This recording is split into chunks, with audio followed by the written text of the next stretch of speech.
Not much has gone right for the Boston Celtics this year. As this video is being recorded, the Celtics have a record of just 22-22, which puts them 11th in the Eastern Conference.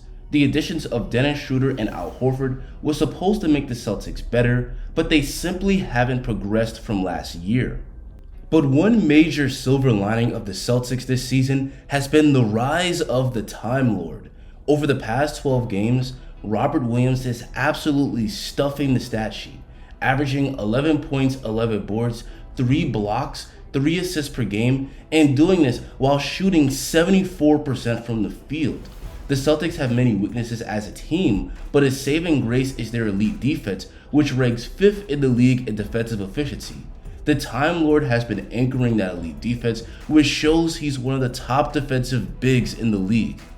For starters, the Time Lord is an amazing rim protector. He may only be 6'8", but he's got a monster 7'6" wingspan and a sky-high 40-inch vertical, making him an extremely tough player to score on. Driving players that think they can finish over Rob Williams in the paint instantly regret that decision. His 2 blocks per game is tied for 3rd in the league amongst all players, and it's been 31 years since a Boston Celtic has averaged over 2 blocks a game. And Williams is also very effective as a perimeter defender. The Celtics tend to switch a lot on defense, and Williams tends to hold his own when he gets switched onto a guard. Here against the Suns, the Celtics switch, and Big Rob blocks Cameron Payne's jump shot. Again, Payne gets switched on to the Time Lord. Payne tries to drive by him, but Time Lord sends his shot into the stands. There's very few bigs in the league that could both protect the rim and defend point guards at a high level. The way he's playing this year, Time Lord deserves consideration for a spot on the all-defensive teams. But what's awesome about Time Lord is that he also brings tremendous value on the offensive end of the court. The same size and athleticism that makes him a great shot blocker also makes him a terrific finisher. He's a great roller to the rim out of pick and rolls where he can catch nearly any pass thrown to him for alley-oops. And it doesn't always have to be a dunk because he's also comfortable hitting floaters in the lane. Another thing of value he brings on offense is his offensive rebounding. He's hard to keep off the glass because of his size and strength, and his hard work either leads to putbacks or extra possessions for his team. On the season, he's averaging 4 offensive boards a game, which ranks 4th in the entire league. He's also a very good passer for a big man. He has really good court vision.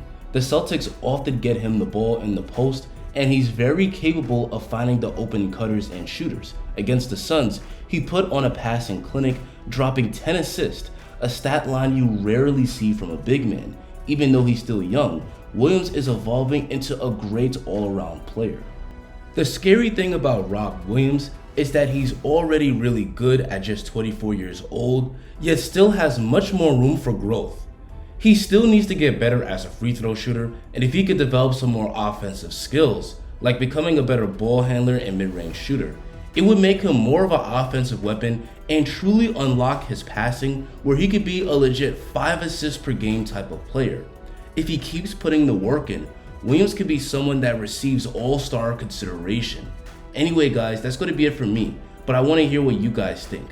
What do you think of the season that the Time Lord is having, and do you see him as a future all-star? Tell me in the comments. Make sure to like the video and subscribe if you enjoyed this, and have a great rest of your day.